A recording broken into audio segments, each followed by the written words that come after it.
Good morning, Sean. Good morning. How are you, Rob? I'm good. Just, Good. I just worked out good for me. I mean, it's 8 o'clock here, so just had a cup of coffee a little earlier and just relaxing down. Had time to get I have my new, well, no, he's not new, but he's my big puppy. Nice. Got him calmed down, so he kept trying to steal things off me, but now he's laid down and being a good dog here. So Oh, what a good dog. So we'll see if he stays there. Once he gets up and gets energetic. 6 months ago is the size of what his head is now. So he's a big dog. They grow fast for sure. What kind of dog is it? It's a certain type of lab. Okay. Got a natural short tail on him, which is sort of weird. But he actually, my one grandson got him as a puppy, and then was not going to be allowed to keep him. So I said, well, I already got to know him, so I didn't want him just to be given away. So I said, I wasn't planning on getting another dog in my life, but I guess I can. So, but he's a rascal when he's all energetic. For sure. Right now, For sure. I think he'd be good for this period of time. Yeah, labs tend to be like that. Every lab I've ever met as a younger dog tended to just be crazy. So, but overall, I think it'll calm down. So Yeah, my granddaughter has a part beagle that's only about 5 months older than him, and sometimes they start playing because my two of my grandchildren live with me along with my son, but they get playing, they knock the couches out of place and everything else because yeah. they want to off them. So Oh, then I have to try to restore order when that's going on. yeah. How you doing, Jim? Good morning, Sean. I'm doing well. And you? Good. I'm doing okay. I I have the flu, so I'm don't mind me. My voice is cracking, and I might be a little less. I might be more lethargic during this. Not thinking properly, so don't mind me. It's been a rough couple days, but I'm getting better. So I'm on flu. What is that? Tamiflu. So. Oh yeah. Well, if you don't feel like doing this, we understand. No, I'm okay. I mean, I can only lay in bed so much. I need to get up. Like, Yeah, that's nice true. to talk to people anyway. I'm not out and about, so it's good. But Hello, Rob. Hi, how you doing, Jim? I'm fine, sir. well, welcome. This is the first time you've been on here, I think, Jim. So Yes. welcome to it. Thanks for joining. All we do here is we just chat. I want to let you know I record these and I put them on my YouTube channel for everyone else to see, because a lot of times you guys have questions that can be really beneficial for others to learn. So, about fly tying or fishing or whatever. And, I find a lot of people enjoy listening to these just because it's just a bunch of fishermen talking about fishing. So, yeah. How you doing, Ryan? Good. Out fishing? I am fishing, yes. Haha, there we go. That's the way to do it. Lucky man. But anyway, is that okay with you, Jim, that I put these on my channel? Okay, cool. I just wanted to make sure. I always have to ask when someone new pops on, just because, I don't want to put, your video up if you didn't want it. So, but thank you very much for approving that. How's fishing been, Ryan? Not great today. The water levels are super high right now. Yeah, it's well, that's good. At least you're getting rain. We finally started getting rain here. I had been a drought for 3 months, and so we're finally getting rain. So that's good. It's a blessing. We needed it, but sometimes it comes when too much, Well, that's Florida. Yeah, it's always raining there. So have you been fishing recently, Jim? Yes, went to eastern shore of North Carolina. The one of the headwater rivers of the Pamlico Sound, the Neuse River. Okay. This time of year, the big bull redfish come into the sound and make their way up the various rivers. And now, when I say river, that's a very general term because it's big water. Okay. What we would do is target the channel. We'd find the drop off of the channel and go up on the flat and fish 9 to 3 feet of water. Awesome. And there's a bait fish rig called the poppin' cork Mhm. that they use for trout and redfish. Well, I took a slant on that, so to speak, and fished a Flymen Surface Seducer double barrel popper. Hmm. But what I did was I put a shank through the popper and then tied my leader onto the front of the shank. And leader was about a 9-foot length of 30-pound fluorocarbon. Hmm. And then off the back of the popper, there was another eye. There was no hook on the popper, Okay. just the popper head, foam head. Then tied 3 feet of 30-pound fluorocarbon. Hmm. Bless you. Oh, sorry guys. This is We understand. my bad. Go ahead.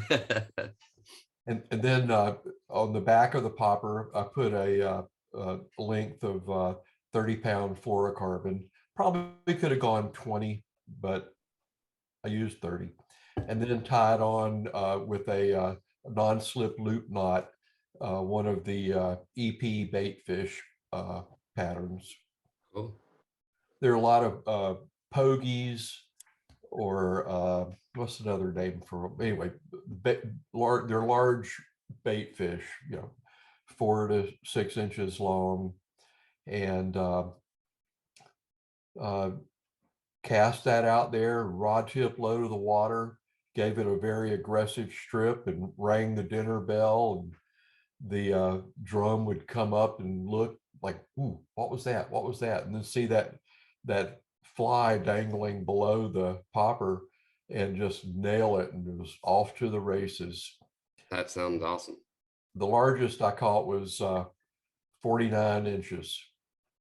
That's a Oh my big redfish. Yeah, that for sure. I've never caught one that big, for sure. I didn't you send me a couple pictures? Yeah. You did. That's right. Yeah, those were some monsters, man. Those are beautiful. Really nice reds. I mean, I've never caught one that big. I mean, guys, we're talking like, I mean, he's holding them, and I mean, they're barely in the picture. They're amazing. God. Long at 49 inches. Yeah, it's amazing. The big boys. Yeah, most of them average 40 to 44 inches in that. Still, that's a big fish. Yeah. Oh, for sure. I would love that. What rod were you, or what weight rod? I was using a 10 weight old school Winston, the XDLT model. It's a brute of a rod. Yeah, yeah. I mean, 10 weight, any 10 weight is going to be pretty powerful, but does that ever throw your shoulder out throwing all day long on 10 weight? No, No? no, Oh. no. This old man hung right in it. I'm a young man and I had trouble. I went fishing with a 10 weight. And boy, like within like an hour, I was like, okay, you know what? I'm going back to my 8 weight. Like my shoulder hurts, but good for you, man. I have trouble sometimes with those big, heavy ones, but I'm not used to it. I'm used to a little bit lighter. I came from the trout world, living in Colorado. So we're talking 3 weights, 5 weights, and I could fish that all day long. So just got to build up that muscle, I guess, Well, being being old myself, I actually work out with 10-pound hand weights all the time, just to work with my shoulders and stuff, to keep up my muscle strength, to be able to cast a rod all day. even if I'm catching a 6 weight or a 5 weight, I can get tired if I don't keep up exercising.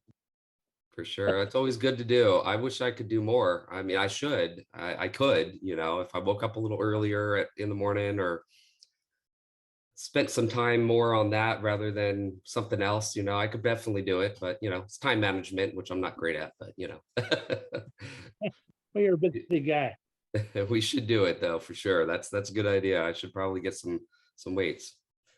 Looks like Orion here is about ready to go. I've been out fishing since, I don't know, 7 this morning. Yeah, Today I'm in St. Petersburg. cool. So you said you haven't caught much though. No, there's a couple of little tarpon and snook. Okay. He started a YouTube channel recently and he's been doing some videos and some really, really cool fish. He did peacock bass the other day. He lives in Florida, Jim. So but yeah, some peacock bass on one of them and then some tarpon on the other. You got a nice tarpon on that one trip. Yeah, I just went fishing last weekend at the Everglades and I caught some pretty nice tarpon. I did take a video of that, so I'll be posting that pretty soon. Awesome. And then some exotic because everything lives in the same canals over here. So Yeah. I every time I see, well, most people that post in Florida, but especially you, because I follow you more than some others. yeah, Like the species of fish in Florida are amazing. It's like so many different kinds, it's kind of like open up a box of chocolates. it's really the best. Yeah. I am jealous. I wish I could make it down there One day you will. someday. When my kids get old and out of the house, I guess, maybe. A target rich environment. Yes, exactly. Yeah, it's hot. If you can deal with that, then but I'm in Texas. It's pretty hot here too. So, not quite like Florida, but Yeah, but compared to my state, y'all have pretty target-rich environment. But, sure. Arizona, you got to look a little harder. Yeah. Well, you guys got some pretty good water though, too. Yeah, we have some. It's went fishing last Sunday, and this is an interesting story. I went fishing the lake I've mentioned to you before, Sean. My favorite multi-species lake. It's up on the Mogollon Rim, so it's at about 7,000 feet in terms of being on top of that rim plateau, and it's a multi-species. They stock tiger and rainbow trout in there, but it also has a population of smallmouth and green sunfish. And my son and I went fishing, and we were actually sort of targeting the smallmouth because it's getting late in the year and it'll start getting cold up there pretty quick. Well, we were fishing with mid-sized bass poppers. I caught a 24-inch rainbow trout on a popper. Never happened in my life. I still haven't figured. And my son caught one about 17 inches, and I caught another one that was about 14 inches. I never had trout hit poppers like that.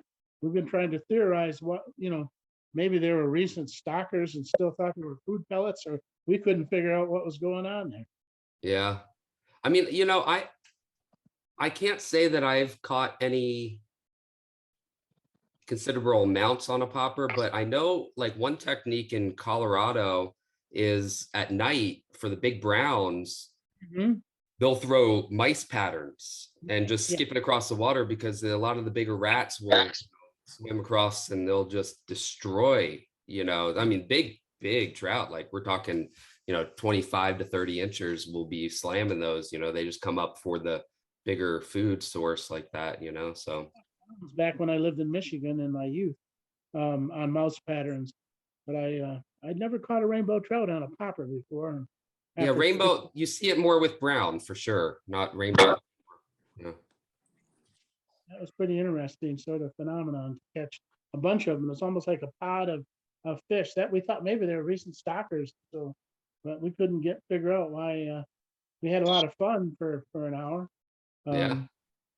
Because it's been a pretty slow day after that. We only caught 2 smallmouths all day, but then we caught a bunch of those trout on poppers. Did you try any like foam like hoppers or anything after that to see if they'd still hit that rather than just the moving action of the popper? Or Yeah, they kept they even when we left because it was getting late in the day, and it's about an hour, half drive from here, where I live. And we don't like driving home in the dark. It was on Sunday, and traffic gets a little heavy headed back to Phoenix. And we're just coming back to Camp Verde, but we tried. They kept rising. They got less oriented towards really taking it. But I think there were smaller fish too. Like I said, the one was 24 inches, which is not my personal best, but that's an ample rainbow trout to catch. oh, that's amazing. That's bigger. I think bigger than I've ever caught a rainbow. Usually, I've caught browns bigger, but not rainbows. They usually don't get that big. The only place I ever caught bigger rainbows was up in Lee's Ferry, which is, nationally known trout fishing, a Mhm. lot like the New Mexico waters. But I've never caught a rainbow in just a lake that way. Yeah. I was pretty amazed, especially on a popper. No, and I take that back. I mean, if it's steelhead, but steelhead are kind of, I mean, they're the same species, but you can kind of consider them different because how they, are migrating Right. stuff. It's a different thing. So, but as actual like landlocked, rainbow trout, that's an amazing fish. Yeah, that's a really good one. It's a 200-acre lake. Yeah. You caught the biggest one there, I think, probably. That could be. Well, he's still there. But I put him back. That's good. Here, I just to help you, I'll show everyone that one. Look at how fat that Jim caught. Oh my God. That's a fatty. It almost looks like a largemouth bass. You know how like you get those really fat largemouths? Some good fish, man. I mean, man, I wish I could catch one that big. Monsters. So good job, Jim. When you can stick your hand in their mouth with no problem to back your fly out. Oh, and all barbless flies. Yeah. That's a given rule on my boat. Any flies, barbs. Yeah, that's a good. I mean, I generally try to. Sometimes if I occasionally eat redfish. So if I know I'm gonna keep them, I'll use a barbed because to me at that point they're gonna die anyway. But for the most part, I throw things back. If I'm gonna throw it back for sure, you don't want to mess up their mouths. It's a good idea. So good for you on that. I mean, a bull red you wouldn't necessarily want to eat anyway. They're a little tough and usually filled with worms. So Yep. you're gonna fish for us, Ryan? I mean, I wanted to join and fish at the same time, so I have a stand. So I'm just gonna set up the stand and listen, and you can ask questions or whatever, and I'm gonna fish at the same time. I like the idea. Let's do it.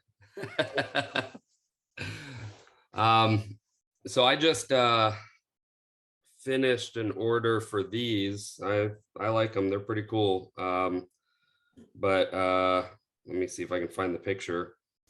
Some big flies. They were like 6 inches each. Oh yeah, I saw those. Those look really nice. Yeah, so I'm happy with those. It's kinky muddler, they're called. I've tied them before, but never that big. Usually they're a little smaller that I've tied. So this guy's going rooster fishing out in the Baja, Mexico or whatever, right off the beach. But I mean, they're eating big giant mullet and stuff, and so that's hopefully he catches. That would be cool. So I was like, I live vicariously sometimes through my subscribers and people that buy my flies, because I can't get down to Mexico and fish some more exotic waters like that. And Ryan here too, catching all these cool cool big fish that he catches. One of my bucket list fish is a tarpon, and the other one is a peacock bass, and he catches those all the time. So I got to get down to Florida and do it. But yeah. But excuse me, guys.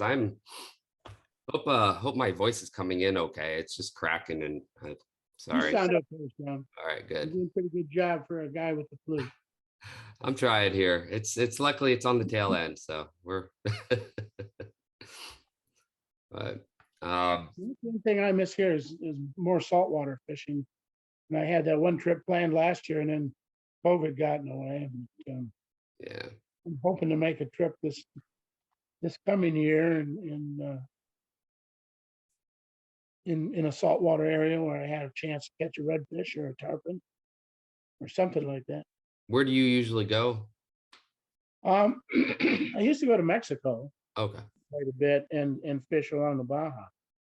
But and then I've been down to on the other side as well, in terms of La Playa, down past Cancun. Cool. So I've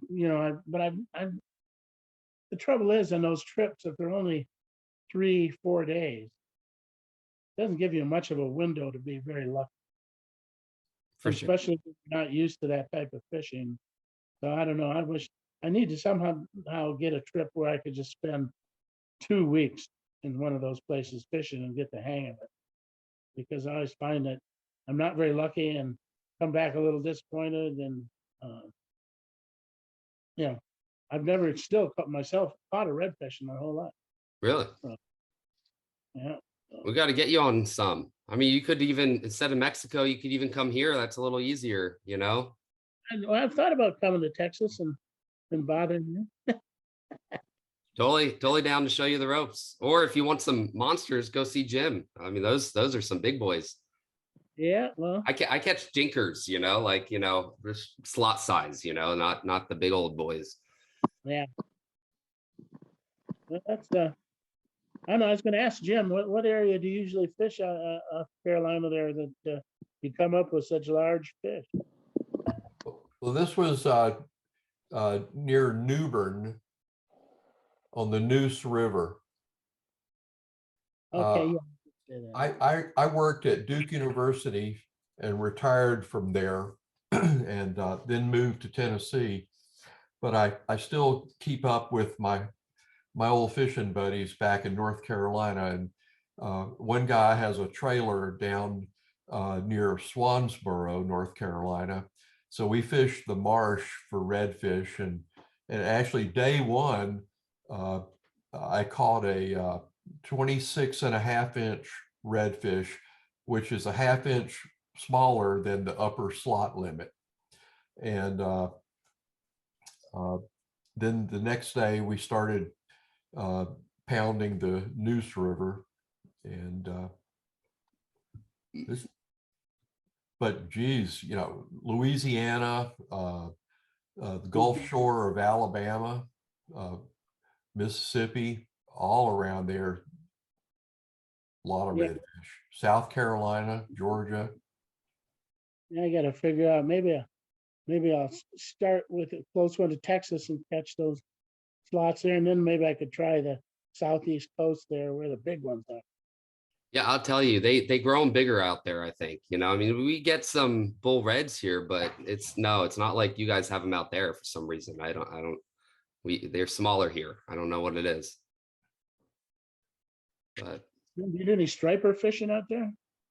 I have done some striper fishing. I use a sinking head fly line, about a 350 grain sinking head, and clousers, and a lot of our reservoirs hold stripers, and below the tail races of the dams, actually right close to me on the Tennessee River, there's one of the mini dams, Nickajack Dam. Below that dam, there's no telling what you'll catch, from stripers to white bass to hybrid bass to walleye. I've actually caught walleye there. Or I call Catfish. that's similar to that has stripers in it, and as well as largemouths and white bass and hybrids and such. And that's my really only good chance to go fishing, because it's only about an hour and a half drive from here. That's about the only place I ever get to go for stripers and landlocked. Although we do have a bunch in the Colorado River over towards the Nevada border. Uh-huh. Uh-huh. Good morning, Yeah. Sean. Morning. How are you, Paul? Good, good. Made it. Cool. Yeah, so that is a nice bass you got there hanging behind you, Jim. Oh, thank you. Thank you.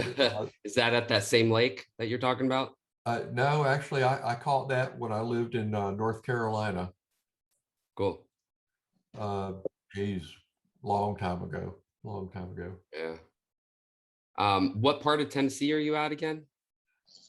I'm in South Central Tennessee. If you're looking at a map, and there's the north-south Georgia Alabama line where it intersects with the southern Tennessee border, right near that intersection, South Pittsburgh, Tennessee. Okay. So my parents live in like Franklin area, if you know where that is, south of. That's west of us towards Nashville, Murfreesboro area. Yep, right near Murfreesboro is where they live. So yeah, it's yeah, I've never been out there.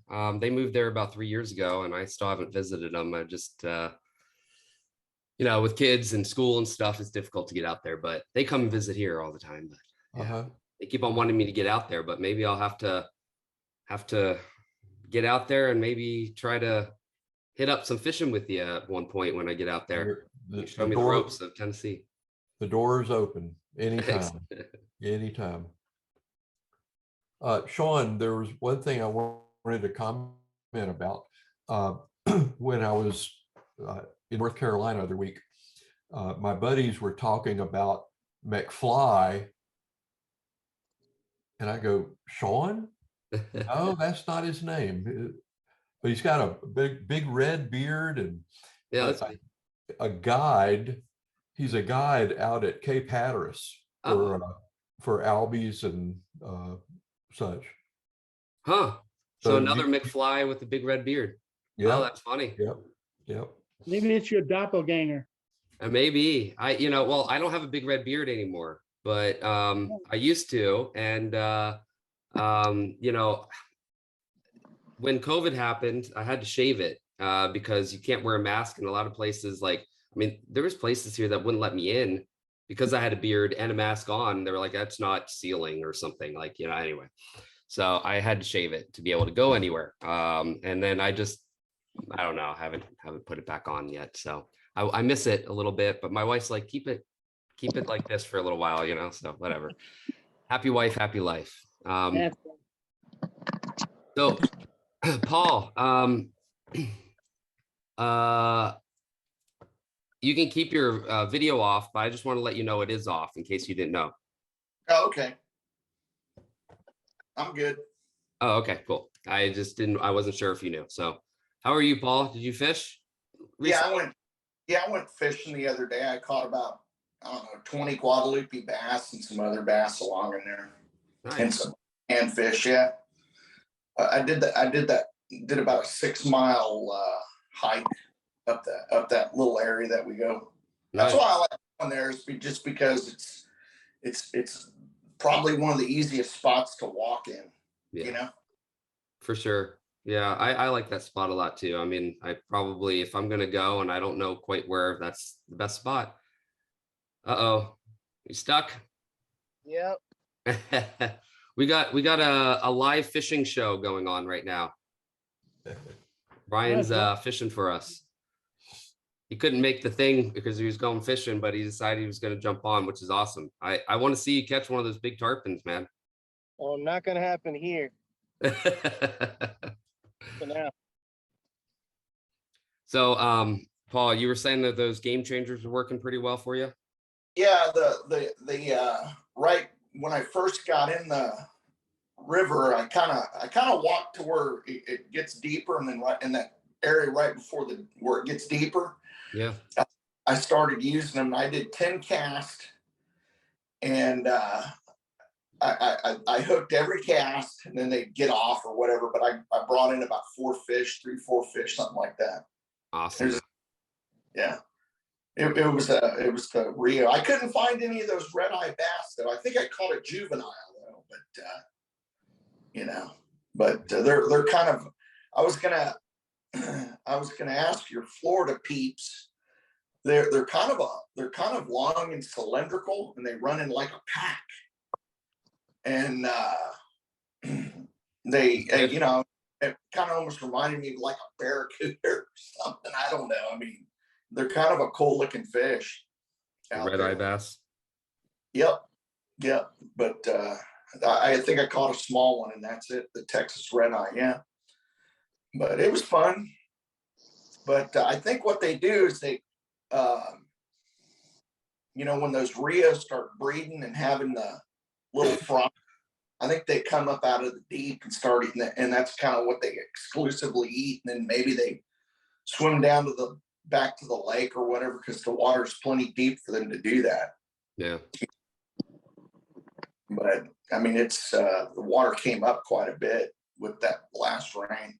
Yeah, finally we got rain, man. I've been, it's been dry. Like right here, guys, it had been like 3 months almost without rain. So we had, and that's unusual for the summer here. I mean, it's usually not quite like Florida where it rains all the time, but we usually get some rain, and it like all the rivers dried up. We didn't have any water, no fishing. It was just, there's some places you could go, but most of our spots were just dry, so it was tough. Well, the Medina's always been flowing.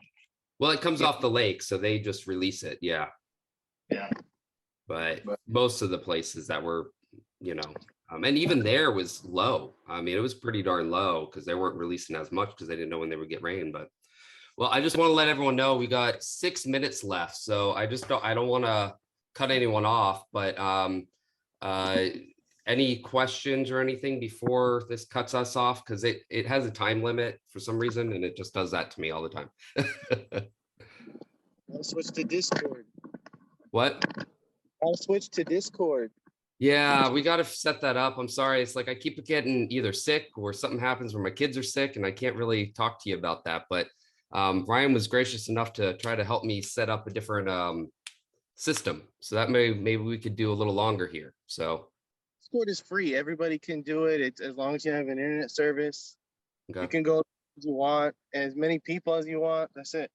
Cool. Yeah, we'll have to try to do that. So that way we're not cut off at this time frame. It's just I'm a creature of habit. Once I set something up, I just continue doing it that way. But you'll have to help me figure this one out. So, yeah. So any questions, anyone, before we get cut off? I would like to comment that how much I enjoy your videos on YouTube. They are well edited. Straight to the point, not a lot of wasted time. Some people go on and on, 10 minutes to do one tying sequence, like boom, you got it done and you're moving on, and very well done. I like them, and I've learned too. Thank you very much. Yeah, I when I first started, I did I would just talk at the camera. And I'm not a concise person. Like I tend to overtalk, especially if I'm doing something else. And my videos, like you were saying, they were like half hour, for something simple. So I realized I needed to do a voiceover to be able to kind of condense them down. So that way I can kind of, write out what I'm going to say and make it a little quicker. So yeah, over time, I mean, it was just something I feel the same way, because I would watch people and it was like, oh, okay, we can move on now. So I wanted to make sure that they were not super long, but some people like them longer though too. So every once in a while I'll throw in one where it's a little longer for those people. But yeah, thank you very much. I appreciate it. I try. But yeah, what is it, like Tight Lines Productions? I don't know if you've seen them. When I first started, I was kind of watching some other guys and what they were doing, and I really liked his you know, how he does his. So I kind of started trying to mimic that, you know, that's what, Tim's a gold standard. yeah, he's good. He's real good. I like his videos. But, yeah. So when's your next fishing trip, Rob? I'm gonna try to go someplace this weekend. I'm not sure yet, though, where. Okay. I'm waiting for the speedboats to get off the reservoir Lake Pleasant I mentioned and go fishing for stripers and look for boils. But I won't do it while there's big boats that want to swamp me. Because I just have a fishing boat. I don't take out a cabin cruiser and try to go 90 miles an hour. Yeah. Yeah. I feel you. Yeah, they can get crazy. I haven't done anything here on the lakes, but I can imagine if I was on a kayak in the lake here, it would be the same thing. A lot of drinking and boating and stuff like that. It's just, you know, seems a little bit dangerous, but yeah. So We should oh, go out guys. to Oh, go ahead. we should go out to Calaveras or Bronick Okay. and take big old long kayaks and go after redfish. Sounds good. They have alligators there, don't they? No, I don't think it Bronick. No. Okay. I know they Okay. got the cottonmouths, or not cotton, the little water snakes, whatever those are, the poisonous ones. I've seen those when I was out. Maybe they're not poisonous, but they're snakes that go everywhere around there. The water snakes get huge. Yeah, they're pretty cool. A little frightening if you're on a kayak. You're like, okay, shoo, I don't want to get bit, but you know. Yeah, no, we should do that for sure. Yeah, if I could borrow your kayak, Paul. Yeah, got it. I got 2 of them that we can go out there on. Thanks, man. Yeah, whenever I start feeling better here, we'll have to schedule that for sure. So, all right, guys. Well, it was fun chatting with you all, and send me some more big redfish pictures next time you go. Okay, Jim. Will do. All right. Confidence is high. All right. Well, good luck. I hope you catch some. Ryan, send me some pictures. All right, thanks. All right. All right. See y'all. Good. Goodbye, everyone. Goodbye. Later. Thanks a lot, Bye. Sean.